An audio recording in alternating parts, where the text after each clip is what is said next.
Good morning. My name is Beth Stribling. I'm a volunteer docent here at the Amon Carter Museum, and I want to walk with you through the museum today to focus on three particular pieces that are hanging now, that are in the permanent collection, and most often you'll find them in the galleries. The subject each of these paintings portray is the still life, a very classic way of painting. Subject matter will vary slightly from painting to painting. We're going to first look at them in terms of them being objects, and then we'll be looking at them in terms of how they fit into the story of American painting. The first piece that we're going to concentrate on today is this by Raphael Peel. It is a very gentle still life, very quiet. It represents, it's actually quite small. It represents a very simple scape of peaches, fresh grapes, and a beautiful Chinese import bowl. In fact, the title is Peaches and Grapes in a Chinese Export Basket. Raphael Peel painted it in 1813. This is actually one of his earliest paintings that has been signed and dated by that painter at the time of its making. And as a matter of fact, I said it was painted in 1813. For the collection, the entire collection of the Amon Carter paintings, it is the one that was created the earliest in our collection. So it marks a starting point after the American Revolution, the starting point in American painting. So we said it's the title, and it certainly describes the subject of the painting. If you think back to the time in 1813, the wealth in America, there were some very wealthy cities, farmers, but the wealth in America was represented by their households. If you can imagine how easy it is today to go to the supermarket and buy the peaches. We can buy them any time of the year. They're shipped up from Argentina, from Israel. They're shipped from everywhere. At that time, you could not get peaches except when they were in season, or if you were lucky and wealthy, you might have a greenhouse, as the Peel family did, that could grow peaches out of season and could grow grapes out of season. And then, as I said, that export basket coming in from China represented a very elite consumer item that if you had a fine house and wanted to set a fine table, you would have objects like that to demonstrate to the people who would be at your dinner how wealthy you were and how sophisticated you were. So in itself, this is kind of a story about what was happening. But interestingly enough, we credit this painting and this artist as being the progenitor and the beginning of all American painters used painting still lifes. Before that time, the subjects that a painter might choose might be, first of all, portraits. If you can imagine, if there weren't cameras, everyone needed a portrait painted. If you're wealthy enough, you'd have a portrait to keep your loved one in your heart. So certainly some people might say it's a portrait of a wealthy family, but it doesn't talk about the physical aspects of a person. A little bit again about the artist's background. His name is Raphael Peel. His father was Charles Wilson Peel, who happened to have been the preeminent portrait painter after the Revolutionary War in the Americas. The father certainly looked at this kind of subject and didn't necessarily feel like his son was going to be a successful artist choosing this. It's interesting how much influence this artist has had on other artists going forward. And as you walk through our museum, you'll see artists working 20 and 30 and 40 years later, referring back to this quiet way of painting a still life. As I said, Charles Wilson Peel was a painter. He had many children. He had, in fact, he had named quite aspirationally particularly the young men and his children, after particularly Italian painters of history. Raphael, if anybody has studied Italian painting, Raphael was an important Italian artist, European artist. Rembrandt Peel, who's represented by these two portraits, followed in his father's footsteps and painted portraits throughout his life. So Rembrandt Peel was another aspirational name. He's named after Rembrandt the painter, the Dutch painter. So as you can see, these are very stylized. They're in the oval frame the painted frame. If you can imagine, if you had lived in the early part of the 19th century, how Washington was revered by the citizens of America. Everyone, if they were wealthy enough, wanted to have a painting of Washington. Every public institution would have wanted a painting of Washington. So the Peels certainly had a ready audience. Now that we've finished discussing this beautiful painting by Raphael Peel, we're going to move to the next object we're going to be discussing. We're going to skip 50 years into the future and stop at a very large painting by Stephan Rosen, painted in 1863. So that will continue the idea of still life and how it was translated in American painting. And as we continue our discussion of still life painting in the Americas, the United States, we're going to stop at this painting. Its title is Still Life of Flowers and Fruit with a River Landscape in the Distance. The painter is Stephan Rosen. It was painted in 1867, almost exactly 50 years after the one we had just stopped at. As we look at this as an object, you can see the proliferation of forms of types of flowers. If any of you are gardeners, you'll recognize these as popular flower forms still. We have peonies and roses and iris and many that I can't name. I see some poppies.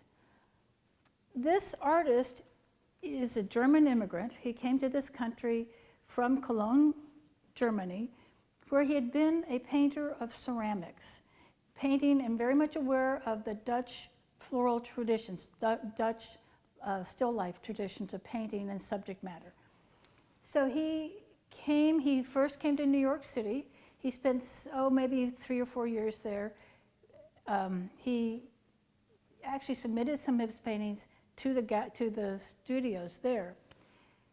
He traveled then and settled finally in Pennsylvania, around Williamsport, Pennsylvania. But there's quite a large community of German immigrants there. We call them Pennsylvania Dutch now. So he would have felt right at home. He started painting very large compared to the other one. You can see how much larger this one is. I hope you can tell. When you come, you'll certainly be able to compare them. So it's very lush, very rich. Certainly the kind of ornament that if you're a wealthy person in Williamsport and had a large house, if you, for example, many of the people in the community had made their fortunes in timber and from the natural resources and exporting them. So if you were commissioning a painting like this, adorn the walls of your fine home, this is the subject that many of the people in the community would have had. Of course, it's not just the flowers. It's this beautiful arrangement. He's painted another export bowl right here that's holding the flowers. There's another aspect of the still life painting and the discussion of symbology that many of the community painted. If you knew what flowers meant, there's a language of flowers. There's a language of objects. In this corner is one. You can see he's painted a small bird's nest with birds' eggs in it, talking about how life regenerates and then it gets born anew. That would be a symbol that any educated person of the time would have been able to recognize. You see some reference to architecture and the fine homes that might be built. And as the title said, it's also incorporated a beautiful landscape of the area around Williamsport with this beautiful skyscape of the flowers. So he's put an awful lot in this painting. He's kind of jammed it all together, but it's a beautiful painting. We're going to move from this gallery to the modern gallery, which is downstairs, and stop into the next painting is called The Lobster, painted by Arthur Dove. And I think you'll find that one really an interesting, another 50-year leap. We're going to continue our looking at the still life in the Amon Carter collection. We're jumping another 50 years beyond Stephan Rosen. We're looking now at this beautiful painting by Arthur Dove. The title is The Lobster. Makes sense, that's the central motif. Certainly it's a tablescape, but you might notice that the table itself is now tilted, as if everyone's slide off. This was painted by Arthur Dove during a time he had been an illustrator in New York City. He had graduated from Cornell University. He had a very successful career as an illustrator, decided he wanted to be concentrated on painting and become a modern painter. He traveled from New York City to France and Paris and was very much aware of the current trends, particularly influenced by Matisse and Cézanne, painters that were called the Fauves, if you were looking at American history, painting history in France. You can see his quotation of those themes that he might have seen in those artists' work. The heavily patterning in the back, this pattern, these shapes just stacked in front of the other. So any dimension or perspective in this is mainly achieved by that layering of effect. You don't have a sense that it goes deeply into the distance. The very, very busy background, the floral motif of the wallpaper, for example, would have been something that he would have seen in those painters' work. This piece he painted while in Paris. He actually submitted it, and it appeared in one of the salons while he was there. He was there for 2 years before he came back to New York City. As I say, this was painted in 1908. So when he returned and exhibited this, he actually included this in a show in New York City in 1910 with a group show called Young American Painters, and Stieglitz Gallery, as a matter of fact. At that time, this was considered revolutionary and way too modern for the American market. We think of it now as being pretty routine, I think. From here, this painter went on to become our very first abstract modern painter. He explored modern themes throughout the rest of his career, used various materials, kind of an interesting, he used pastels, he used various ways of putting the image on the canvas. This is a painting on canvas, and I think it's a beautiful painting, but what it tells us about history of painting, again, comparing it to those other two paintings we've looked at, the Raphael Peel being that very simple, quiet form. In its time, it was revolutionary. If you remember the discussion of the parent that certainly didn't approve of his son painting in that manner. The Rosen painting, certainly widely accepted in its lushness, illustrated how a family might have those objects in their home, paintings like that, and want to have them around them. And now this. If you think of art history in America, this was, as I said, 1908. It exhibited in 1910. It was another 5 years before the Armory shows, and America became wild about contemporary and modern art. There was the Armory show in New York, in Chicago, and in Boston. It traveled to all three cities. It was hundreds and thousands of people lined up to go see what modern art was doing. And again, this is where a lot of modernism in America starts.